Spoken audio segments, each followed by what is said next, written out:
시청자 여러분 안녕하십니까? 노준영입니다. 안녕하십니까? 김희정입니다. 문재인 전 대통령이 이재명 더불어민주당 대표를 중심으로 당의 화합을 강조했다는 박지원 전 국정원장의 전언에 친명계와 비명계 간의 여진이 이어지고 있습니다. 비명계는 박지원 전 국정원장이 문 전 대통령을 당내 갈등의 소재로 소환했다고 비판한 반면 친명계는 해석의 차이가 있을 수 있다며 박 전 원장을 옹호했습니다. 네, 맞습니다. 비명계인 이상민 의원은 17일 이 대표 말고 대안이 없다는 것은 문 전 대통령 판단인데 그런 이야기를 그렇게 막 하면 안 된다며 설사 문 전 대통령과 박 전 원장 사이 이야기가 있었더라도 대외적으로 얘기할 수 없는 일이라며 문 전 대통령이 과도하게 말씀한 것이고 전달한 분도 잘못 전달한 것이라 지적했습니다. 반면 친명계인 김용민 의원은 해당 사안이 해석의 차이 때문이라며 이 대표가 모든 조치를 다할 수 있다고 한 것에 대해 대표직까지 내려놓는 것이냐, 각자 해석이 조금씩 다르듯이 문 전 대통령의 당내 화합 요구 메시지도 그렇게 받아들일 수 있다고 20일 밝혔습니다. 이 시각 주요 뉴스입니다. 일본이 5월 히로시마에서 열리는 주요 7개국 정상회의에 윤석열 대통령을 초청했습니다.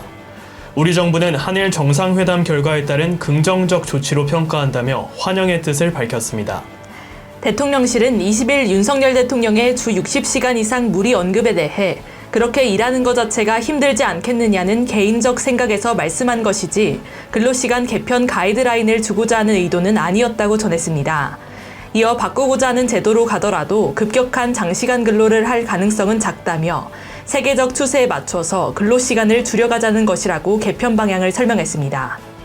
최대 수출 품목인 반도체와 최대 교역국인 중국으로의 수출이 크게 감소하며 이달 1일부터 20일까지 수출이 지난해 같은 기간보다 17.4% 줄었습니다.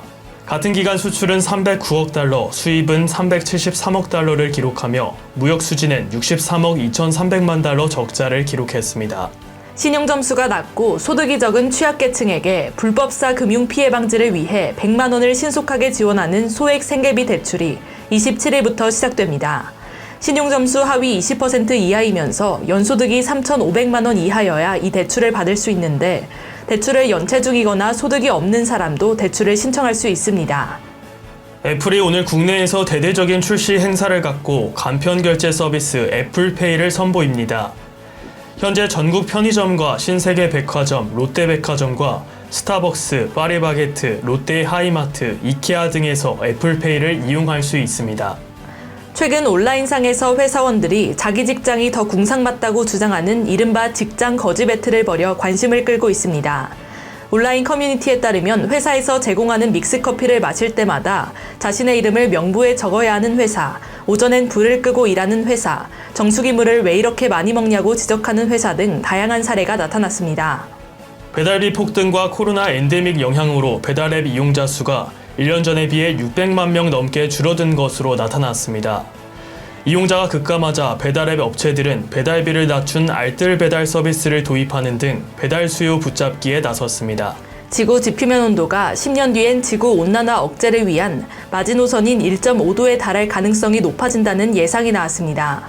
IPCC는 이를 막기 위해선 2030년까지 온실가스 배출량을 2019년 대비 43% 감축해야 한다고 지적했습니다. 희정 씨, 제가 우연히 삶의 지혜를 얻을 수 있는 글을 봤는데 한번 말해드릴까요? 네, 어떤 지혜죠? 우선 결점 없는 친구를 사귀려고 하면 평생 친구를 가질 수 없을 것이다. 또 승자는 눈을 밟아 길을 만들지만 패자는 눈이 녹기를 기다린다. 뛰어난 말에도 채찍이 필요한 것처럼 현인에게도 충고는 필요하다. 마지막으로 한 잎에 동전이 들어있는 항아리는 요란스러운 소리를 내지만 동전이 가득 찬 항아리는 조용합니다. 꼭 새겨야 할 삶의 지혜네요. 이 시각 주요 뉴스였습니다. 구독과 좋아요를 눌러주시면 더 좋은 뉴스로 보답하겠습니다. 지금까지 김희정, 노준영이었습니다.